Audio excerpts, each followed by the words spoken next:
ओम संतोषी माता की जय हो। दोस्तों, शुक्रवार के दिन संतोषी माता के दिन होती है। सरल आसन आसानी से प्रसन्न होने वाला संतोषी माता के व्रत हर तरह से गृहस्थी के धन धान्य पुत्र के अन्न वस्त्र से परिपूर्ण रखता है। माँ संतोषी अपने भक्तों के हर संकट से बचाई रखता है। तो आइए आज के पावन दिन पर हम सभी श्रद्धा से विश्वास के साथ कथा सुनते हैं। संतोषी माता के पूर्ण व्रत कथा आरती। कथा के अनुसार एक बार एक बूढ़ी माई थी। उनके 7 बेटे थे, जिनमें से 6 बेटे कमाने वाला था, एक निकम्मा था। वो बूढ़ी माँ 6 पुत्रों के लिए भोजन बनाती थी और जो कुछ जूठन बच जाती थी उस अपने बेटे के दे दिया करती थी। वो मन के बहुत भोला वाला था, इसलिए कुछ भी विचार नहीं करता था। एक दिन वो अपनी पत्नी से बोला कि देखो मेरी माँ के मुझ पर कितना प्रेम है। तो उसकी पत्नी ने बोला क्यों नहीं, हाँ से सबको जूठन सबके बचा जो तो तुझे खिलाता है। तो नहीं, ऐसा नहीं हो सकता, मैं जब तक अपने आँखों से न देख लूँ मान ही नहीं सकता। पत्नी ने हंस के कहा कि देख लोगे तब तो मानोगे। फिर कुछ दिन के बाद त्योहार आया। घर में अन्न 7 रंग के भोजन चूरमे के लड्डू बने। वो जांचने के लिए सिर दुखने के बहाना करके एक पतली चुंदरी ओढ़ के सो गया, रसोई घर में सो गया। कपड़े में से सब कुछ देखता रहा। थोड़ी ही देर में उसके 6 भाई भोजन करने आए। उसने देखा माँ ने उनके लिए सुंदर आसन बिछा के तरह तरह के भोजन परोसे और आग्रह करके उन्हें भोजन कराया। वो लेटा हुआ सब कुछ देखता रहा। 6 बेटे भोजन करके उठ गए। तभी माँ ने उनके जूठे थाली में से लड्डू के टुकड़े उठा के एक लड्डू बनाया। सारे जूठन साफ करके बूढ़ी माँ ने उसे पुकारा कि बेटा 6 भाई भोजन करके चला गया है, तू ही बाकी है, उठ तू कब खाएगा। तो कहने लगा माँ मुझे तो भोजन नहीं करना, मुझे भूख नहीं है, मैं परदेश जा रहा हूँ। माँ ने कहा तू कल जाता हो उसे आज ही चल जा। तो बोला हाँ हाँ हाँ मैं आज ही जा रहा हूँ। ये ऐसा कह के दुखी मन से घर से निकल गया। चलते समय उसके अपनी पत्नी की याद आ गई। वो अपने समय गौशाला में उपले थाप रही थी। वहाँ जाके बोला कि हम परदेश जा रहे हैं, कुछ समय के बाद आएंगे, तब तक ले तुम यहाँ ध्यान से रहना। तो उसके पत्नी बोले हाँ जाओ पिया खुशी से, हमारे चिंता मत कीजिए, यहाँ हम भगवान के भरोसे हैं। आप अपने कोई निशानी मुझे दे जाइए कि मैं भी उन्हें याद करती रहूँ। तुम भी मेरे कोई निशानी ले जाओ कि तुम भी मुझे कभी न भूलो। तब वो बोला मेरे पास तो कुछ नहीं है, अंगूठी है, यही ले लो, आपने कोई निशानी मुझे दे दो। वो बोली मेरे पास क्या है, गोबर भरा हाथ है। ये कह के उसके पीठ पर गोबर के हाथ के थाप मार दी। फिर वहाँ से चल दिया। चलते चलते दूर देश पहुँच गया। वहाँ एक साहूकार की दुकान थी। दुकान पर जाके वो कहने लगा भाई मुझे नौकरी पर रख लो। साहूकार की ज़रूरत थी। तभी वो बोला राजा, लड़के ने पूछा कि तनख्वाह क्या दोगे। साहूकार ने कहा काम दे के दाम मिलेंगे। अब साहूकार के यहाँ नौकरी मिल गई तो वो सुबह से लेके रात तक नौकरी करने लगा। कुछ ही दिनों में दुकान के सारा लेन देन, हिसाब किताब, ग्राहकों के माल बेचना, ये सारे काम लगन से करने लगा। साहूकार के यहाँ 7-8 नौकर थे, सब चक्कर खा के गिर गया है। गिरने लगे, बहुत होशियार बन गया। सेठ ने उसके काम देखा और 3 महीने में उसके आधा के व्यवसाय के हिस्सेदार बना दिया। वो कुछ ही वर्षों में वहाँ के नामी सेठ बन गया। और एक दिन मालिक सारे कारोबार उस पर छोड़ के आगरा पर चले गए। अब ये पीछे उसके पत्नी पर क्या बीतते हैं ये भी सुनिए। सास ससुर उसे दुख देने लगे और सारी गृहस्थी के काम करा के उसके लकड़ी लेने जंगल में भेज देते हैं। इस बीच घर के आटे से जो भूसी निकलते थे उसके रोटी बना के रख दिया जाती थी। अब फूटे नारियल के नरेली में पानी भर दिया जाती थी, उसे दे दिया जाता था। इसी तरह दिन बीतता गया और एक दिन लकड़ी लेने जंगल में जा रही थी। रास्ते में बहुत स्त्रियाँ संतोषी माता के व्रत करती दिखाई दी। वहाँ खड़ी होकर कथा सुनने लगी। अब पूछने लगा कि बहनों तुम इस कौन देवी देवता के व्रत कर रही हो, इसका व्रत करने से क्या फल मिलता है। इस व्रत के करने से क्या विधि है? अगर तुम मुझे इस व्रत के विधान मुझे समझा के कहोगे तो मैं तुम्हारा बहुत एहसान मानूंगी। तब उसमें से एक स्त्री बोले, सुनो बहन, ये संतोषी माता के व्रत है, इसके करने से निर्धनता और दरिद्रता के नाश होता है, घर में लक्ष्मी आती है, मन की चिंता दूर होती है, घर में सुख शांति होती है, मन की प्रसन्नता और शांति मिलती है, पुत्री के पुत्र मिलता है, और पति बाहर गया हो तो शीघ्र ही घर आ जाता है, कुमारी कन्या को मन पसंद वर मिल जाते हैं, राज दरबार में बहुत दिन से मुकम्मा चलता हो तो वो खत्म हो जाते हैं, और कलह कलेश दूर होके घर में सुख शांति के वास होता है, घर में धन जमा हो जाता है तो पैसा जरूरत के लाभ होता है, रोग दूर हो जाता है, और जो कुछ मन में कामना हो वो सब संतोषी माता की कृपा से पूरी हो जाती है, इसमें कोई संदेह नहीं है। तब वो पूछने लगी, बहन ये व्रत कैसे किए जाते हैं ये भी बताओ, बहुत कृपा होगी। तब वो कहने लगी, सावा आना के गुड़ चना लेना, इच्छा हो तो सावा 5 आने के गुड़ चना लेना, सावा रुपये के भी चलेगा, अपना शक्ति के अनुसार लेना, पीड़ा परेशानी श्रद्धा प्रेम से जितना बन सके उतना सवाया लेना, प्रत्येक शुक्रवार को निर्धार रह के कथा सुनना, इसके बीच परम टूटे न, लगातार नियम पालन करना, सुनने वाले न कोई मिले तो घी के दीपक जला के उसके आगे जल के कलश के रख के सामने बैठ के कथा कहना, परंतु नियम न टूटना चाहिए, जब तक ले कार्य सिद्ध न हो नियम के पालन करना, कार्य सिद्ध हो जाने पर व्रत के उद्यापन करना, 3 मास में माता फल पूरा करती है, अगर किसी के घर खोटी भी हो तब भी माता वर्ष भर में कार्य सिद्ध करती है, फल सिद्ध होने पर उद्यापन करना चाहिए,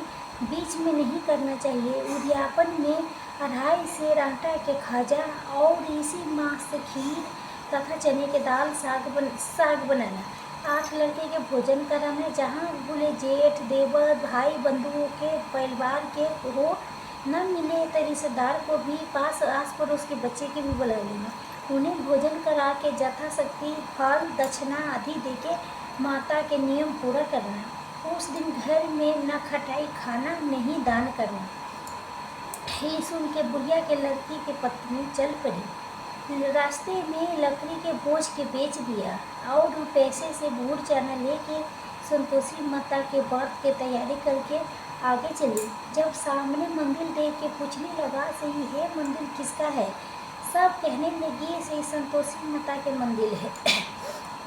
यीशु के माता के मंदिर में जाके माता के चरणों में लौटने लगी, दीन होके विनती करने लगी, माँ मैं निपत अज्ञानी हूँ, व्रत के कुछ नियम विधि नहीं जानती, मैं बहुत दुखी हूँ, हे माँ हे जगदम्बे मेरा दुख दूर करो, मैं आपके शरण में हूँ।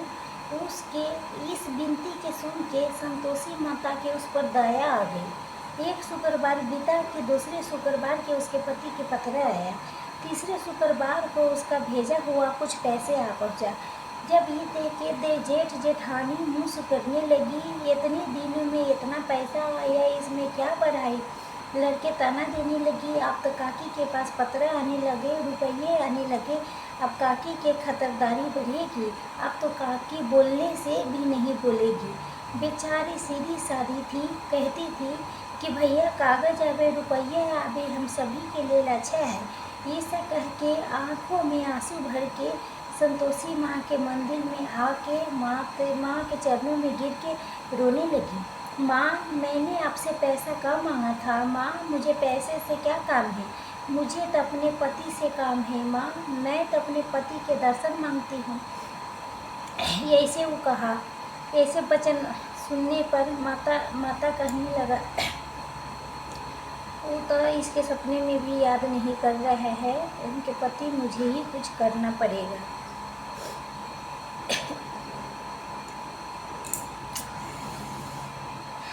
जय हो संतोषी माँ,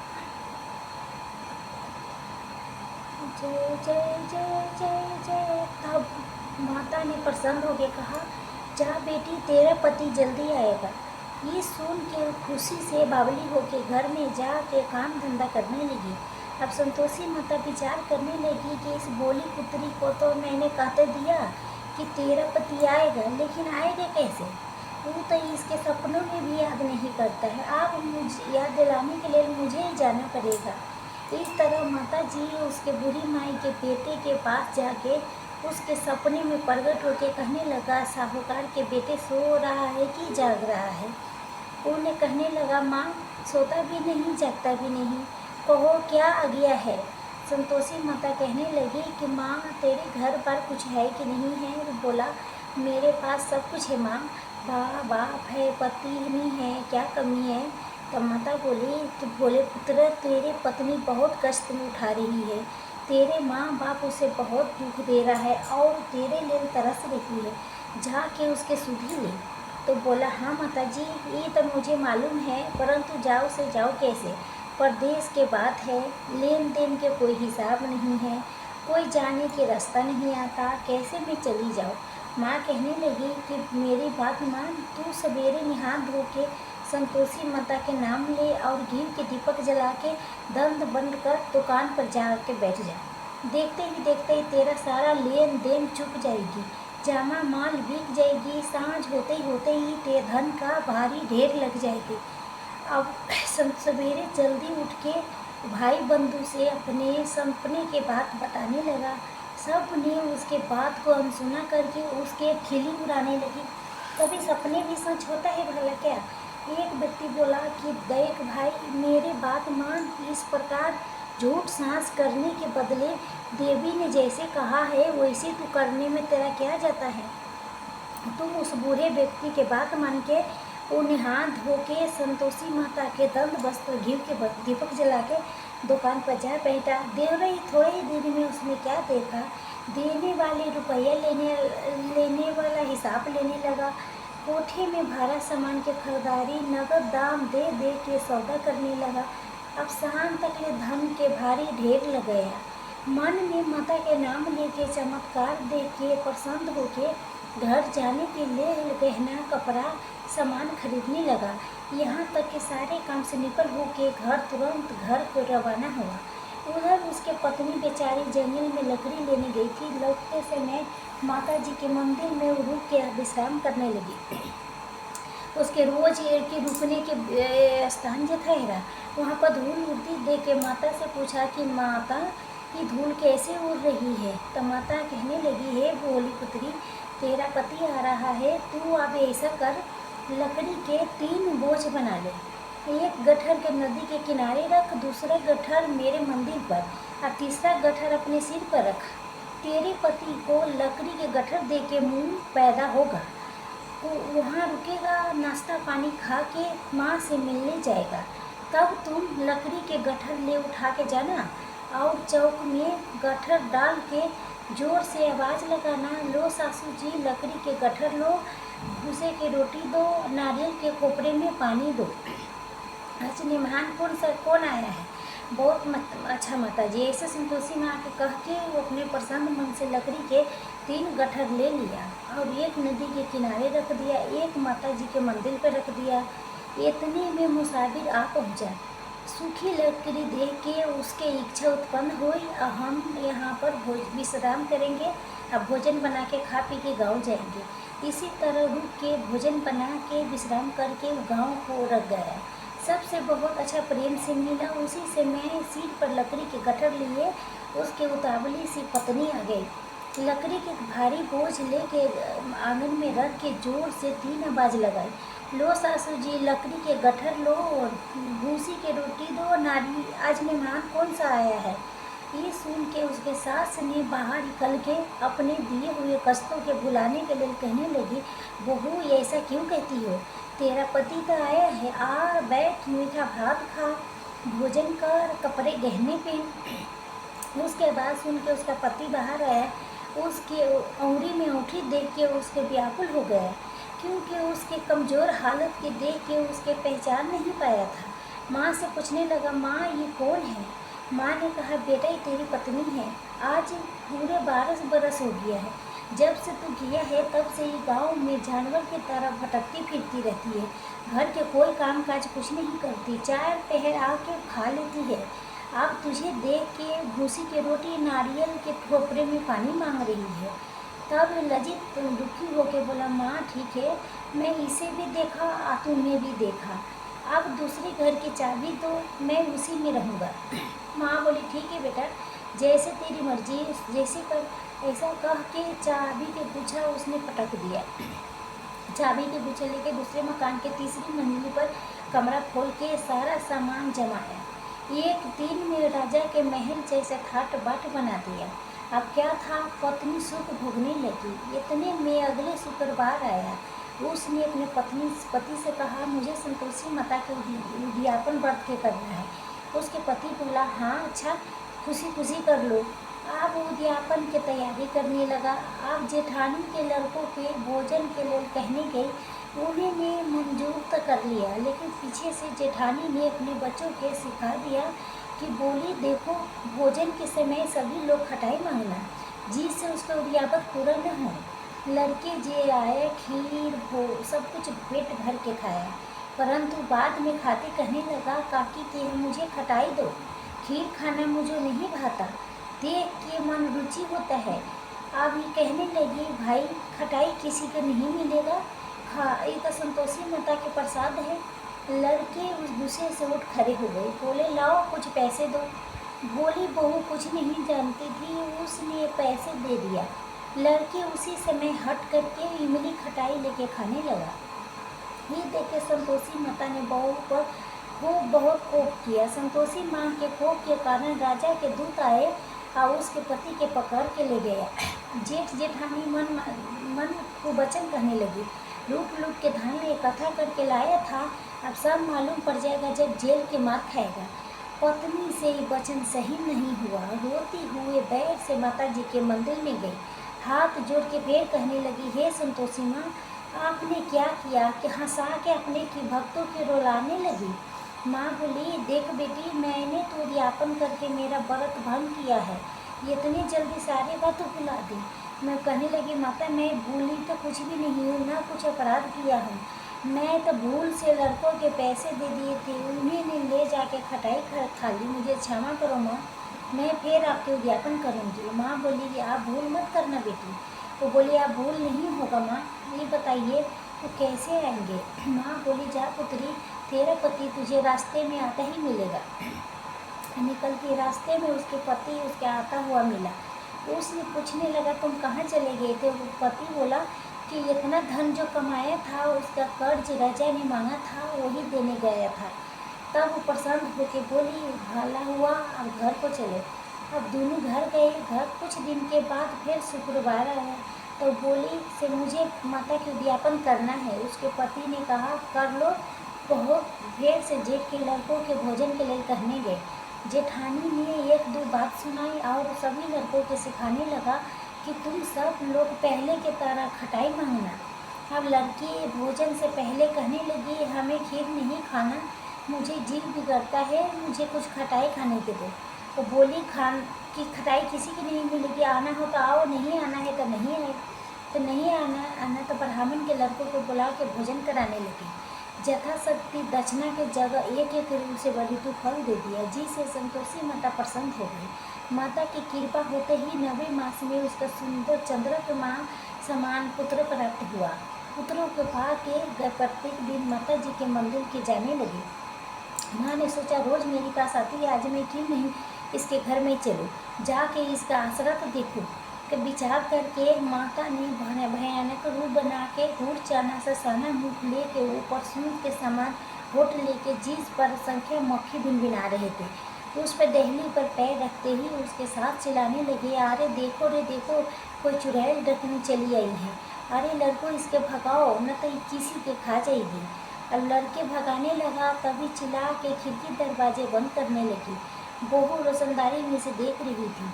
वो प्रसन्नता से पगली बन के चिल्लाने लगी, आज तो मेरे भाग खुल गई, आज तो मेरी माता जी मेरे घर आई है। तू अपने बच्चों के दूध पिलाने से हटा दी। इतने में सास के क्रोध टूट पड़ा। वो बोली, देख रे, अरे पगली, क्या तुम दो टाकली हुई से बच्चे के पटक दिया। वो बोली, सासू माँ, मैं जिसके व्रत करती हूँ वही संतोषी माता है। इतना कह के झट से उसने सारी खिड़की दरवाजे खोल दी। फिर सब ने माता के चरणों पकड़ लिए और विनती करने के कहने लगी, हे माता जी, मैं मूर्ख है, अज्ञानी है, आपके व्रत के विधि कुछ नहीं जानते। व्रत भंग करने से हमें बहुत अपराध बड़ा किया हूँ। हे जगत माता, आप मेरे अपराध क्षमा करो। उनके इस प्रकार के कहने विनती करने पर संतोषी माता प्रसन्न हुई। बहू के प्रसन्न होकर देखे जैसा फल दिया वैसे ही हे संतोषी माता सबको देना। जो भी आपके कथा पढ़े सुने और हुकारा भरे उसके सबके मनोरथ पूर्ण करना। सभी प्रेम से बोलिए संतोषी माँ की जय। कथा समाप्त हुई। अब सभी प्रेम से बोलिए संतोषी माता के आरती। जय जय जय जय जय जय संतोषी माता, संतोषी माता मैं जय संतोषी माता। अपने सेवक जंतु के, अपने सेवक जंतु के सुख संपत्ति दाता। जय संतोषी माता। सुंदर चीरन माँ धारण कियो, मैया धारण कियो। हीरा पाना डंके तन सिंहार लियो। जय संतोषी माता। लाल छटा छवि बदन कमल शोभे, मैया बदन कमल शोभे। मंद हसत करुणामय, मंद हसत करुणामय त्रिभुवन जल में। ओ जय जय संतोषी माता। सोन सिंहासन बैठी चवर डुलाए प्यारी, मैया चवर डुले प्यारी। धूप दीप मधुर नेबा, धूप दीप मधुर नेबा, भोग धरे न्यारे। जय संतोषी माता। गुर चना पर प्रिय ताम संतोष कियो, मैया ताम संतोष कियो। संतोषी कहलाई, संतोषी कहलाई, भक्तों के वैद्यो। जय संतोषी माता। जय जय शुक्रवार के मानत आज दिवस सोही, मैया आज दिवस सोही। भक्त नंदली छाई कथा सुनत मोही। जय संतोषी माता। मंदिर जगमग ज्योति मंगल धूनी छाई, मैया मंगल धूनी छाई। विनय करे हम बालक, विनय करे हम भक्त जन, चरण सिख सिर नाई। जय संतोषी माता। भक्ति भाव पूजन अंक करी कीजिए, मैया अंकित काज किए। जो मन बसे हमारे इच्छत फल दीजिए। जय संतोषी माता। दुखिया दरिद्र रोगी संकट मुक्त कीजिए, मैया संकट मुक्त कीजिए। बहु धन धान भरे घर सुख सौभाग्य दीजिए। जय संतोषी माता। ध्यान धरो जिस जन में मन फल पायो, मैया मन क्षय फल पायो। पूजन कथा श्रवण कर घर आनंद आयो। जय संतोषी माता। शरण गमीरे लाजा रखियो जगदम्बे, मैया रखियो जगदम्बे। संकट तो ही निवारण दया मैं अम्बे। ओ जय संतोषी माता। संतोषी माता के आरती जो कोई नर गावे, मैया जो कोई नर गावे। रिधि सीधी सुख संपत्ति, रिधि सीधी सुख संपत्ति जीवन भर के पावे। जय संतोषी माता। जय संतोषी माता। मैया